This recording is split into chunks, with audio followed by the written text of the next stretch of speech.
in. Have we already started? We have, yes. Hello, everyone. I'm Andy. It's all fake news. It's phony stuff. It didn't happen. Oh, so Richard is still here standing in for Mark, who's gallivanting with the Danish royal family in Denmark, which is still part of Scandinavia, so he's almost home. Yes, but I think it's important that people understand that it was Nanny that was invited to visit the royal family. Mark's just tagging along for a freebie. He hasn't been invited. Okay. Clearly.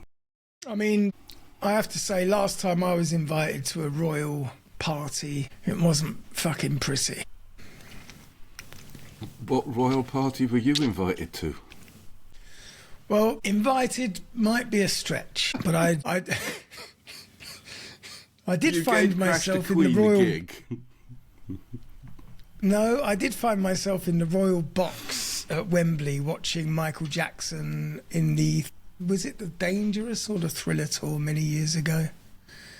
And I was sat next to, what was his name, Simon Bates?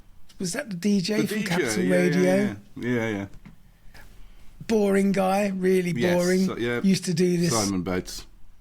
fucking ridiculously corny love story thing on Capital every afternoon.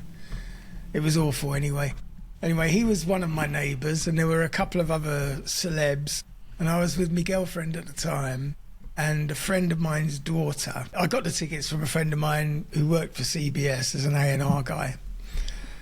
And we were in the royal box anyway, and we had policemen either side of the royal box watching us smoke joints, watching Michael Jackson. But it was really nice. I mean, this was as VIP as you could get. There was food and drink and everything laid on. Nice. It was really nice. Worth going just for that. I mean, even I kind of wish I'd kept a souvenir, like backstage pass or something, for that one. Yeah. No, even I'd have put up with Michael Jackson for the sake of sitting in a royal box with freebies. I mean, he was a fantastic artist to watch live. I never really got it. Not my cup of tea at all. Oh, yeah, but when I was a teenager, I was very much into roller disco, you see, so Michael Jackson was perfect. That must have been a sight to behold. Some of the best times of my life, you know, they used to do a roller disco on a Sunday afternoon at the Empire Ballroom, Leicester Square. It became a massive thing. Used to do them in the King's Hall in Aberystwyth about 3 times a week for, I don't know, it lasted for about 4 or 5 years and then just disappeared. Well, the Empire Ballroom was like, I think I was 16 maximum when I was going there. And of course, it was licensed, so you could drink all day on a Sunday. You know, I think it was about £1 a pint in those days in the Empire. And it was, I don't know, maybe 3 or 5 quid to get in. It was a really good cheap day out. Yeah. And you got to roller skate all day, and seriously, man, some of those roller skating chicks, they wore very little. It was a great hunting ground for a upcoming perv like me. Yeah, My absolutely. God. I suspect that's the only reason any boys went to roller discos was to pull. In fact, that's the only reason any boy went anywhere in those days was to pull. Yes, because we didn't have, thank God, dating apps. So we had to actually go out and physically meet women. But my skates were fucking vicious, man. I had a pair of Lonsdale boxing boots, which I'd actually melted with the soldering irons, some holes in the bottom of the soles, and put on the trucks for the skates, custom wheels and everything. They were fantastic skates. Sweet. Talking of dating apps, though, because I've been cursed. I was a very good skater. Yeah, well, just short, low centre of gravity. But I was reading the other day that I've been bitching about dating apps now since 2016 because they ruined social life in this country. People don't go to pubs anymore. They only go out when they've got a date. They don't go to the pub in the hope of meeting other people. They don't even go out, though. That's the thing. They go and hook up. Well, sometimes that is just all they want. I mean, you know, I know people who work very, very hard, don't have time for relationships, or rely on Tinder to get laid every once in a while. And I'm talking about girls, not boys. But that's just fucking horrible. Yes. But people have started, it appears, waking up to the fact that dating apps, when they first started, a lot of them were quite genuinely trying to find you the partner for life. But evidently now, it's all about clicks and algorithms getting you more and more clicks. So they're not hooking you up with people that are actually suited to you. They're just hooking you up with people who are unlikely to be suited to you, so that you go back and use their app again. And so a lot of people have said that they've kind of had enough, and pubs have started doing dating nights. I mean, you know... Oh, God, help us. Yes, I know, because in our time, that's what pubs were for. Old people could go and have company, young people could go and hope to get laid. Specific singles nights, yeah, I don't know, I can't see them working all that well, because there'll be some, but... with a bit of luck, people will just turn off dating apps and just go back to the old-fashioned way of getting laid, which is going out and talking to people. I would go even further back than that. I think we should just start clubbing women over the head and dragging them back to our caves by their hair. OK, Mr. Andrew Tate, you go for that. Let's see how long you survive. Of course I'm only joking. Am I, though? No. Anyway. We already started recording this once and we had some technical skullduggery, so we've already done most of what we were going to talk about. Don't want to go through it again. So we're going to start this morning with going directly into what happened on this day in history. July the 30th, Miguel Hidalgo y Costilla, who was known as the father of Mexican independence. He was executed by firing squad in Chihuahua, in Mexico, at the age of 58. Hidalgo encouraged Mexicans to resist the Spanish rule, and he was captured by Spanish forces in January of 1811, found guilty of treason and sentenced to la muerte. Was he executed by having thousands of chihuahuas piled on top of him until he was crushed and suffocated to death? No, he had to listen to them yapping until he died from it. Didn't take long. No, I can imagine not. In 1818, one of our most famous ladies, Emily Bronte, was born. Ah. And she was born, of course, in the English countryside in Yorkshire. Mm-hmm. And she produced just one novel in her life, which was Wuthering Heights, of course. Was that the only book she just ever wrote? Just one novel. Really? Yeah. Okay. Yeah, because don't forget there were the Bronte sisters. So there was Charlotte Yes. Bronte as well, who wrote the other ones. What was the other ones? The Wuthering Heights. I always get confused with Jane Austen. She was Sense and Sensibility, wasn't she? Yeah, anyway. I don't know. It was those English literature books. I've never read either of them. I've never read Jane Austen or the Brontes. But no, I didn't know. I didn't realise she'd only written one book. Yeah, and she wrote that when she was 30-ish. But her haunting tale of love and revenge on the English moors is still considered a masterpiece today. Yeah. In fact, the best thing about Wuthering Heights was the song by Kate Bush. Yes, yes. I mean, that was interesting. And she always was interesting, That Kate. was really weird when it came out, because it was of a style that nobody had ever encountered before. This strange wailing woman. Mm. She was only 18, Kate Bush, when she recorded that and wrote that. Oh. And nobody really realised what a great talent she was. Oh. Even to this day, she's still producing some great stuff. Mm. On this day, 1898, Otto von Bismarck, one of our favourite Germans, died. He was a Prussian-born statesman and the first Chancellor of the German Empire, Heil Hitler, and he died at the age of 83. He's one of the most influential figures in German history because as a statesman, He oversaw the unification of Germany and gained a reputation in Europe as a master diplomat and peacemaker. And under his leadership, modern Germany began to take shape. Until, of course, the little Austrian chap came along. Well, I mean, there was that little spat a few years before that as well, wasn't there? Well, yeah, but I mean, you know, the nail in the coffin. Well, yes. 1975, and this is a little bit of a more mysterious one. One of our favourite mafia gangsters, Jimmy Hoffa. Oh, yeah. I remember this.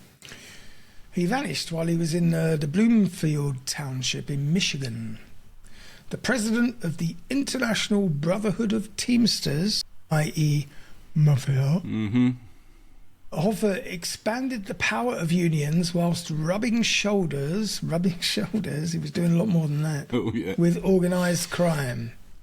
Hoffa disappeared at the age of 62 and has never been found, with some attributing his disappearance and possible murder to the very same mafioso. And I suspect he's the foundation of some building somewhere these days. Well, I mean, 1975 is that long ago that it could have been one of the Twin Towers, and he's already been demolished. This is entirely possible. Tell you what I have So he's noticed. been buried twice. It's been popping up a lot. Obviously, we've got a drought, so a lot of dams are very low, and bodies are popping up left, right, and centre, all over the shop, all over Europe. Yeah, because people have been sunk in various locations all over the place. God bless them.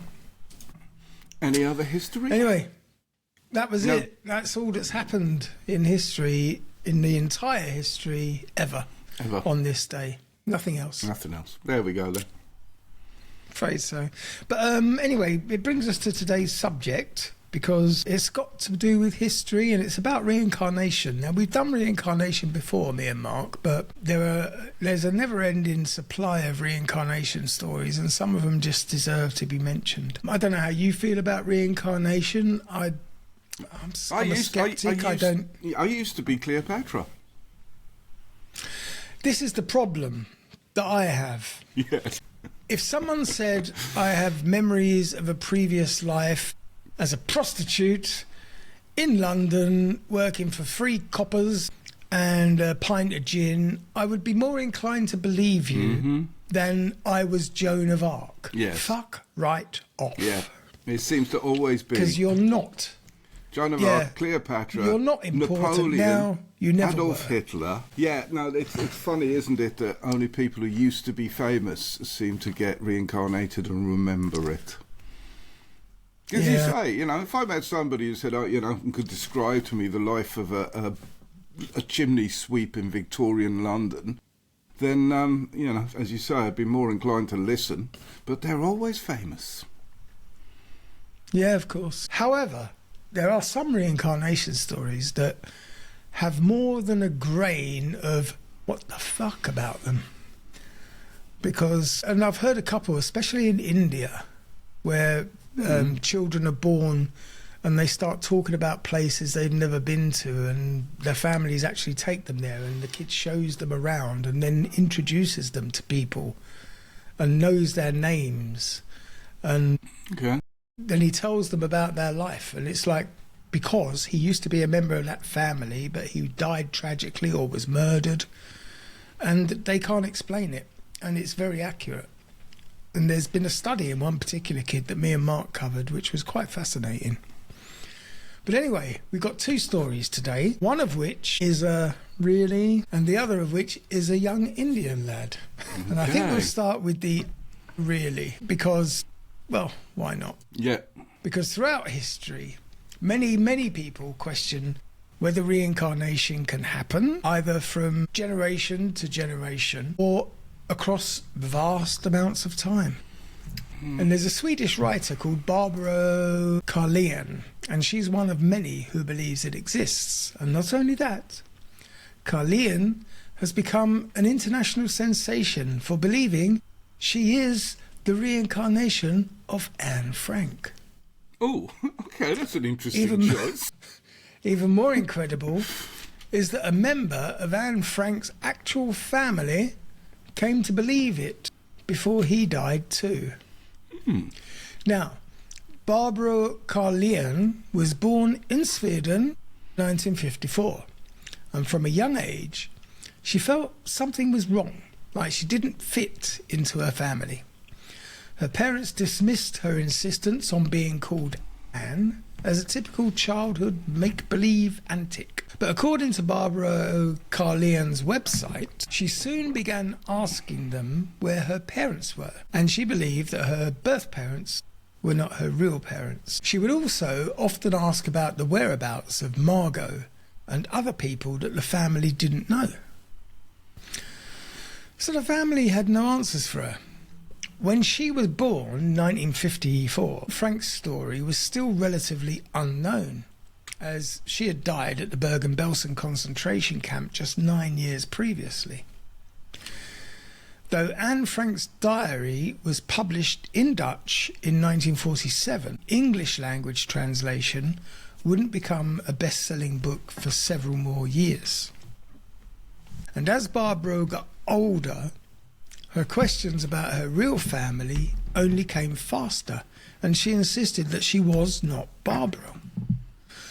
Though her family still believed that she would grow out of her belief that she was someone else, they still took her to see a shrink, who couldn't really find anything to diagnose. Which is bad for a shrink, because even the most charlatan of shrinks will find something to diagnose you with so they can keep you coming. Yes. I would say. Well, But anyway, as Barbara made her way through school, she was introduced to Anne Frank in class during the 1960s. Not physically, you understand, but through the book. Like many students learning about the Holocaust and concentration camps for the first time, Carlein was shocked upon hearing Anne Frank's story. But while her classmates' feelings stemmed from hearing the atrocities for the first time, Carlein's surprise came from just how much her teacher knew about her real family and her life before she went into hiding. And as she researched Anne Frank and read her diary for the first time, Barbara discovered just how much they had in common. They both enjoyed being outside. That's it. That's enough for me. I'm sold. There we go then. Yeah. What more proof do you need? They both enjoyed reading.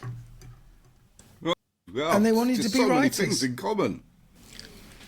Wow. I mean, it's uncanny. that's it. Proof positive. Yeah. They had similar facial features. Eyes, nose, mouth. What, you mean they're both girls? And they were both girls, yeah. And Yeah, most that's incredible. surprisingly, Carlein's fears seemed to relate to Frank's experiences, including aversions to men wearing uniforms. Now get this, taking showers, you fucking soap dodger. That sounds like every teenager I've ever come across. Yeah. And getting her hair cut. Well, that settles it. Yeah. She's basically Anne Frank. Well, apparently so is my daughter. Well, yeah, and so am I. Based on those criteria, my daughter is Anne Frank. Well, you should get Anne Frank Sweden style and Anne Frank England style together to punch it out. Yep. Now, Carlein became a writing protege. Now, this is her own words, I'm guessing, so I'd like to... You can't just call yourself a protege and then have nothing to show for it. Yes. I've never heard of her, and I live in Sweden. She's not famous here, I can tell you that. But she became a writing protege in her youth, and she believed that had Anne Frank lived, she too would have been able to publish her writings. Her family, of course, still had their doubts. Fucking mental, our lass. Yep. Fucking mental. But since their daughter had no diagnosis, they let her continue to learn about Anne Frank, and they listened to her claims. It would drive me insane if my daughter started piping up every day at the dinner table. You're not my dad. Okay, get out of my house. What are you doing here? Get the fuck out. Yeah. Anne. A few years After her introduction to Frank's story, her family took a vacation to Amsterdam, which is probably not the best move. No. That's reinforcement therapy. Yep. And by then, Frank's story, of course, was known worldwide. And the secret annex that she called home for the last years of her life had been transformed into a bit of a museum and a shrine. As Amsterdam is notoriously difficult to navigate for non-native travellers, it's not. It's really not. There's like a canal, a main canal, red light district, and that's it. Can be when you've spent the afternoon in a coffee shop. Yeah, but that's just... everything's difficult to navigate after that. I mean, what I found was that being on the right street wasn't that difficult in Amsterdam, but I always seem to find myself on the wrong side of the bloody canal. Yes, and could you see a bridge? No, you could not. No. We always... I mean, I used to go there quite regularly for various reasons. The Mostly art, drug-related. The literature, yes. Mostly drug-related. But we always used to stay, me and me mate Kev, we used to stay in the Hotel Royal Taste. A name. And it lived up to that. I mean, it was a bet. typical Amsterdam narrow house, you know, with the steep staircase, like 90 degrees. And it was run by an older fella and an ex-red light window girl who was absolutely stunning. And... it was a great hotel, but for some reason we always ended up on the top floor. And like navigating those stairs after a day out in Amsterdam was really life-threatening. Great place though. Getting up wasn't so Great bad. place. I remember... I did spend 3 hours on the top floor of the Grasshopper coffee shop because I just could not face trying to get down the stairs because they were so narrow, so steep, and the steps were only about this wide. And I was they were made for babies. And I was so off my box, I just simply could not get it together to get down those stairs. It was like shouting into the void. There was nothing there. Now, I remember going to the cinema. I can't remember what film we went to see because I was fucking tripping balls. But we had a private box and we were served champagne in the cinema. Nice. And it cost less than £5. Lovely. It was like, come on, this is perfect. Anyway, as Amsterdam, as I say, is notoriously difficult to navigate for non-native travellers, Carlein's father stopped to ask for directions. Now, according to Mysterious Universe, a local person drew them a map, but the family still seemed to struggle to find the Anne Frank house, and I'm guessing that's because he gave the map to his wife to read. Yeah, or he used to do what we used to do in Wales when tourists, if they were nice and polite, we would give them correct directions. But if they were typical English arseholes who spoke down to us as if we were yokels, we would send them off in the wrong fucking direction. I think you would do that just on the sound of an English accent, regardless of how nice or nasty they were. Yeah, not everybody, but 90% of the time. Carlein told her family, forget the map, I know how to get there. And with no better option, they followed her. Guess what happened? She took them through a maze of back streets and alleyways with ease, and they arrived at the museum in half the time it would have taken them with the map. Now, as they couldn't even read the fucking map, I don't know how they came to that conclusion. We'll take her word for it. Now, this was the first of several moments on the trip that began to change her family's mind about her claims of reincarnation. She had never been to Amsterdam and obviously couldn't have known how to get around. But to be honest, if you've been there, and we both have, if you walk around turning left and right long enough, you'll get where you're going. Yes. Otherwise, it's not actually that complicated, Amsterdam. I mean, it's like a bit like a spider's web, but, once you know where Dam Square is and a couple of other places, it's not that big either. You'll eventually find where the trams go in the centre, and you can find everything from there. I mean, if you want to get to Anne Frank's house and you don't know where you're going, just join the largest queue and follow it, because the queue's never been to the Anne Frank house, because the queues outside it are always miles long, so, spot a queue. I've never felt the need to visit it. I don't see the point in going to look at a room where a girl spent the last 3 years of her life hiding from the Nazis. And what's the fascination? All right, it's a tragic story and all, but why do I need to see it? When they arrived at the house, Barbara mentioned that she remembered the exterior looking different when they entered the annex. And as they navigated around the museum, she told her family stories that weren't public knowledge. And she got excited to see her room because it was wallpapered with photos of her favourite people. Okay. Now, according to Reincarnation research, when she entered the room, she was disappointed to find that the walls were bare, and she became visibly upset. Her mother asked a tour guide about the photos with the hope of easing her daughter's concerns, and the guide told her that there had been photos plastered all along the walls, but because visitors frequently touched them, curators had taken them down to be cared for and framed.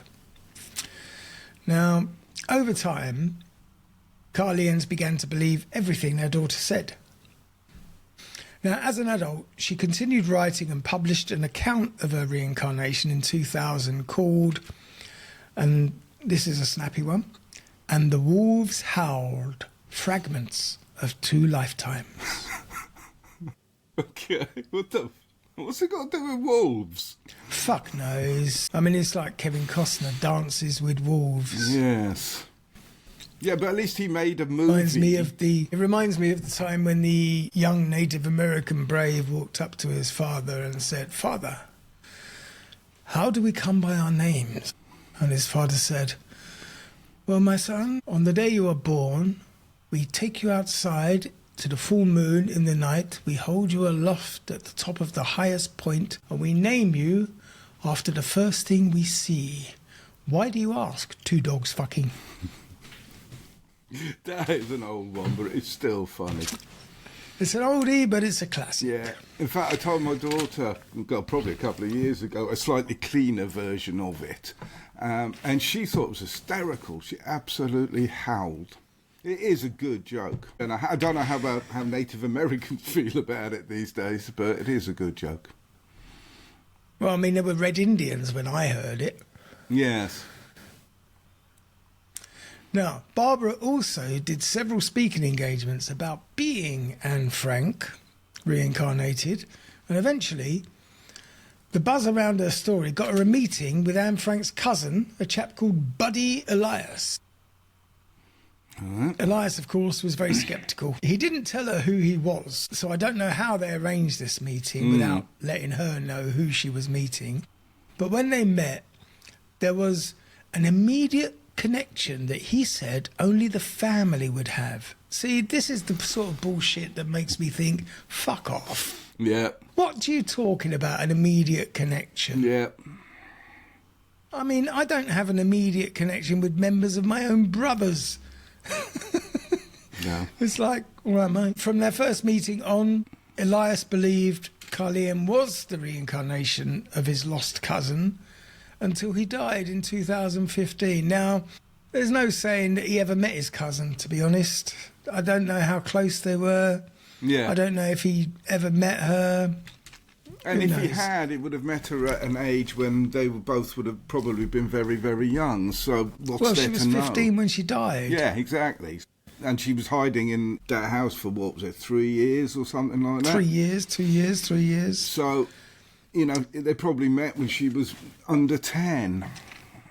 Yeah. Anyway, today, Barbara Carlein continues to write. She works as an equestrian, which means she has a pony. Mm-hmm. And she lives a peaceful life. Nice. In her book, she admits that the memories have faded over time. Oh, have they? But they still come back every so often. And she still believes it's her life's work to do justice for Anne Frank's story. I think you'll find Anne Frank did a good enough job of that by herself with her diary. She didn't really need your help. But thank you anyway. Yeah, no. For me, that's a load of bollocks. Yeah, absolute load of bollocks. I didn't read one thing in that account that says, fuck me, that's Anne Frank. No. In fact, her behaviour sounds to me a touch autistic. It's just somebody who wants to be fucking liked and subscribed. Yes. It's a load of bollocks. Yeah, absolutely. Not impressed. No, and again, somebody famous. Again, yeah. I mean, and also didn't even know who it was until a teacher said, let's study Anne Frank. I want to be Anne Frank. Mm-hmm. I want to be that tragic heroine. Yes.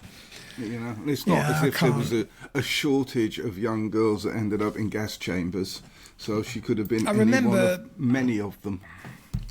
I remember many years ago when I was Julius Caesar, I used to get pissed off with people doing this shit.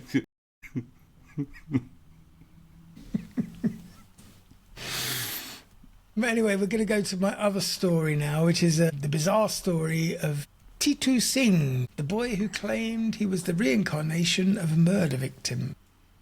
Okay. So again, we've always heard many reported stories of reincarnation, but there are none, as in every story that I researched, there are none in the modern era that has intrigued skeptics more than the story of Titu Singh, or insert name here, depending on which one you're reading. Mm-hmm. And after hearing his tale, it's quite easy to understand why so many people are captivated, because it seems like the plot of a film. A young boy appears to have memories of a past life, including his own murder. And consequently, he helps the police solve the crime. But in India, that's quite easy. You just give them 5 rupees and say it was him what done it. This is very But the whole reminiscent story is of- actually... Yeah, go on. Have you ever read Fluke by James Herbert? Yes, I have read Fluke, yes, That was- when the guy is born as a puppy to the guy who murdered him, Yes. as it were. I Yes. don't remember if his owner is the guy who murdered him, but he goes looking for Yes, him he and is. finds his murder. Oh, is he? Okay. It's been a long Oh, time, I don't remember. It's the first face he sees when he opens his eyes as a puppy. And he remembers. Yes. Which is a bit fluky. Yeah, yes. Now, the whole story of Titu is, of course, a bit more complicated. Now, recently, a version of Titu's story started to gain traction on the well-known, respectable medium of TikTok, It's got to be true then. with a user called Tom Carty recounting a popular version of what many say is the true story of Titu Singh. And in Carty's telling, soon after Titu was born, he began telling his family tales about a past life. He would tell his mum and dad loads of stories about how he had a wife and 2 kids, and they owned basically a Radio Shack which sold radio cassettes and various cheap knickknacks and electronics. And Carty explains that he later adds that Titu knew where the shop was, and that in his telling, his wife and his 2 children were still alive. Sure enough, when the parents brought the boy to the radio cassette shop, back then, guess who was there? His wife. And he starts speaking to his wife, saying, I know your name, and I know our 2 kids' names, and he went into mad detail about their lives together. Not only that, but Titu claimed that he had been murdered, and he knew who did it. Eventually, the boy identified the killer, who was later prosecuted for that crime. Okay. Now, Carty's version of events has proven popular because he had over 571,000 views. But what really happened here? As with many of these claims that were documented after the events of the case, it's difficult to tell where the truth and embellishment sort of come together. That said, even without or even with the apparent exaggerations removed, the case has got several captivating twists and turns that can give even the most ardent skeptic a little bit of pause. Go on then. In a 1989 study, Antonia Willis documented as many of the known details about the case as possible, and according to Willis, Family reported that their son, Titu Singh, began making the claims as soon as he could talk at around 8 months old, which I feel is a little early. Kids don't talk at 8 months old. They make noises, but they don't talk. 18. Sorry, it's my eyes. I can't see the one. I was going to say precocious little cunt. Yes. Shut up. You're only 8 months. Yeah. But then even at 18 What have you got months, to talk about? long-winded sentences aren't exactly that, There's a lot of talking. Yeah, I mean, my sentence construction was awful at 18 months. Mm-hmm. It was basically food, shit myself. Yeah. That was about it. Certainly not in The a family position to claimed- be describing your own murder. Yes, I was brutally murdered by way of knife, poison, and a nasty case of hanging. Now, the family claimed that Titu said he was from the city of Agra. He had a wife and children and owned a shop in the Sadar Bazaar. After some time, his story got more specific. He reportedly told his family, "I have a shop full of transistor radios, and I was a big smuggler and goon." Now, Gunda? I don't know. I don't know what a goondar is. See if we can find I'm out. guessing it's a criminal of some kind. It's a goon DA. And he said that he was the owner of Suresh Radio. It's a movie from 2020 which follows the daily life of a pig, 2 cows and a one-legged chicken. So he was that. That's good enough, honestly. We'll just take it as read that it's a criminal reference. Yeah. After a little searching, the family was able to locate a shop by that name, and they learned that the previous owner, a man named Suresh Verma, had been shot dead in 1983. And once the family brought Titu to the store, they claimed that he was immediately able to recognise Suresh's family as his own, and even identified a picture of Suresh himself. Not only that, but he knew family-specific nicknames, the layout of the home and the store, and much, much more. Just to The two briefly families- butt in. Gunda, Yeah. spelled Goonda, is a term used Yes. in the Indian subcontinent for hired criminals and gangsters. Yes, that's what I said. Goon DA. Right. Goon. I That's was not being very- phonetic. Yeah, it's not very helpful when you're talking to dyslexic. But you're not dyslexic in your ears. No, but between That's not the point. my ears and my finger typing is where the dyslexia happens. I see.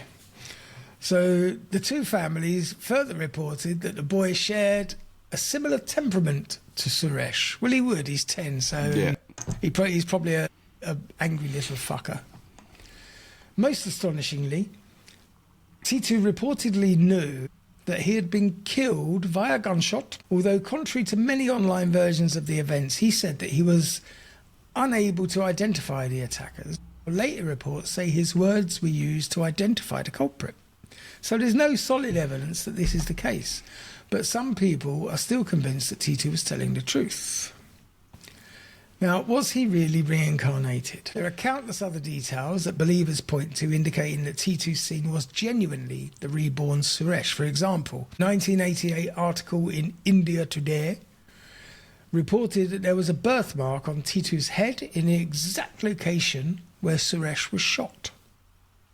However, there are also reasons to be doubtful of the claims, because while Titu's family did not live in Agra and had no known connections to the shop, Titu's father travelled to Agra daily and frequently read local newspapers. That's a bit Anne Frankish for me. That's tenuous. Yeah. Mills reports that one newspaper read by Titu's father carried the story of Suresh's death for 3 days in a row, though it did not mention all the details that Titu allegedly knew. It is possible, though, that the boy was exposed to these stories and consciously or unconsciously committed them to memory as his own. Yes. Which is true. I mean, I have memories of me and Britney Spears once when I was off me tits, and it happened. Yeah. It fucking happened. Yeah. But also what happens is that in the telling of these stories, way human memory works is that embellishments get put in and then they become very quickly fact. People misremember. Yes. So it's very easy for the father, for the mother to embellish this story and add facts that they know that little Tito never mentioned. It's similar to the Mandela effect. It's like... yes. All of a sudden, you can believe something and it's a known fact by everyone, but it never actually happened. So there's Shooting also of the JFK, problem of, for example. What, never happened? Never happened. Okay. That's Landing on the moon. Yes. Landing on the moon. We know that's a load of bollocks. You know, that'd be the day. Anyway, there's also the problem of Titu's birthday. Well, Titu's father told Mills that the boy was born on December the 10th, 1983. Mills claims that the only hospital record she was able to find matching the description of his birth would place his birthday on December the 11th, 1982, which was actually several months before Suresh's death. Ah. Now, Mills does concede that these hospital records could refer to another child. Well, yes. Consequently, many researchers are of the opinion that Titu's story could be a case of cryptomnesia. And if this were true, that would mean he was simply remembering stories that he'd heard and recounting them as though they were personal memories. Mm-hmm. Yes. A bit like my relationship with Kylie Minogue. I'll tell you, so you probably wouldn't really have come across him, but he was in the borderline. He was one of the Thursday crowd. And he joined the TAs, and he did about 3 months in Afghanistan as some sort of support. You know, he had mental problems, but... He was some kind of hero when he came back. When he came back, and he was telling all these people the story in the pub one night of the stuff he'd gotten up to. And suddenly somebody went, hang on a second. I've seen this movie. It's called Black Hawk Down. Bless him. Yes. And then I ran towards the helicopter and dragged out the pilot. We were under fire. There was a guy with a beard. Anyway, this would also explain this cryptomnesia. Mm-hmm. This would also explain some of the more specific details, because while Suresh's family may have believed that they were simply asking Titu questions about Suresh's life, they might also have inadvertently revealed details about his story that provided more fodder to use as evidence of his reincarnation, consciously or otherwise. Mm-hmm. And finally, as many of these details are being recounted after the fact, of course, it's possible that there was significant confirmation bias at play, where basically broad stories of his or broad strokes of his story, even giving a podcast interview in 2024 in which he doubles down on many details. Unfortunately, this is a tale that will likely remain a mystery wrapped in an enigma. Wrapped in a crock of bullshit. More or less. Mm-hmm. I mean, again, we're left hanging at the end. It's a bit of a disappointing tale. Yeah. But at least, you know, at least he wasn't the, I don't know, the King of Siam, whatever.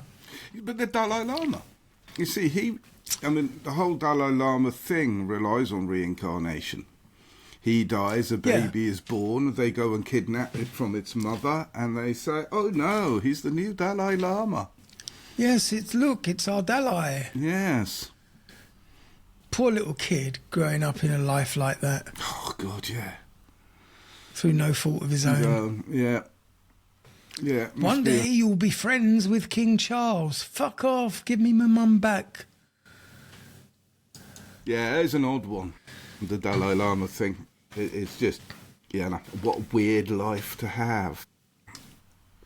But I mean, all religion is odd. Yes. Well, yeah. Like most religions, I mean, Christianity now rebuts reincarnation, but it used to be a big part of Christianity. Mm-hmm. It was very much you would be born again, but now we are all born again in Christ, as it were. Or born again in heaven, but yeah.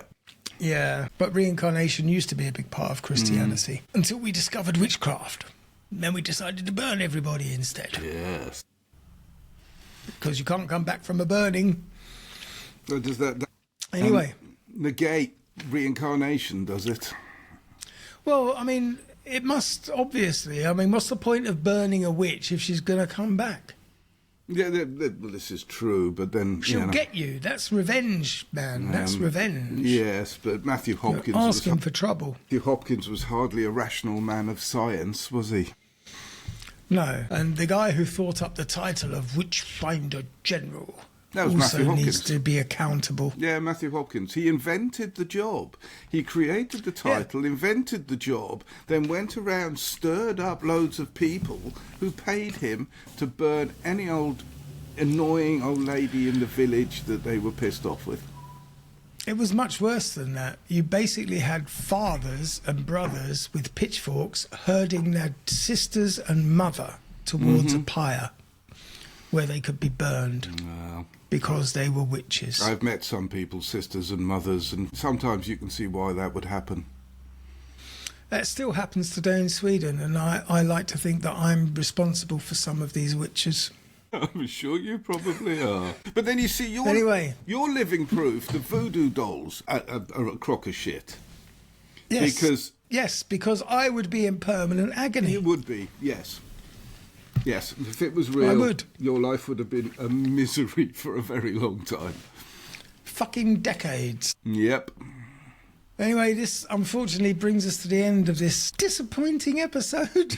Really, we didn't have any fantastic discoveries, or it certainly hasn't changed my feelings on reincarnation one way or the other. I don't know what you think, but no, I need more. Give me more. Never been a believer. Even when I don't know if it's because I'm getting older by the minute, but I've just lost faith in mysteries and the supernatural. Give me some proof, for fuck's sake. In my early teens, I used to buy this magazine. I can't remember what it was called now. I think it was a monthly magazine, and it discussed aliens, spontaneous combustion, reincarnation, anything along those lines. And even then, no, I never bought into reincarnation. I mean, why? Why would the universe want that to happen? And also, the people who claim they're reincarnated, again, it tends to be famous people. It just screams to me of somebody who is really needy and wants attention. And also, if reincarnation was a fact, there would be a finite number of people, because population could not grow if everybody was just being born over and over again. Now, I do sort of believe that there is a finite amount of energy in this planet, and that as the human population expands, this is the reason why so many animal species going extinct, because that energy, world's energy, is only so much of it. If humans are stealing it all, animals have to die. But that also explains the number of people I've met whose intelligence is on par with your average rabbit, squirrel, or, Yeah. I was a snail in my past life. Yes. Well, you've been born, but the energy you stole was that of a snail. Yep, that I can see being true. Unfortunately, a lot of the extinctions are to do with the fact that we've destroyed all their habitats as well. Yeah, yes. In our rush to make IKEA furniture. Indeed. Fucking but anyway, Swedes. That's a tale for another day. We are at the end of our story for today. Yes. So thanks for joining us, everyone. I'm sure Mark will be back. Very happy that we did something really crap so that he can crow over how dreadful this episode was and how amazing it is to have him back. Yeah, I might just replace him with a tub of lard next week for giggles. But anyway, in the meantime, have yourselves a strange week. If you do die, don't come back as Cleopatra, for fuck's sake. Come back as a harlot from 12th century Baghdad and tell us stories about life in Persia. Yes. When you were a 12-year-old prostitute, which was about the age, I guess, in those days. But do let Andy know. I'm sure he'd love to have you on the show as a guest. That's pretty damning. Also, talk to my lawyers. Anyway, same time, same place next week. Bye for now. See you later.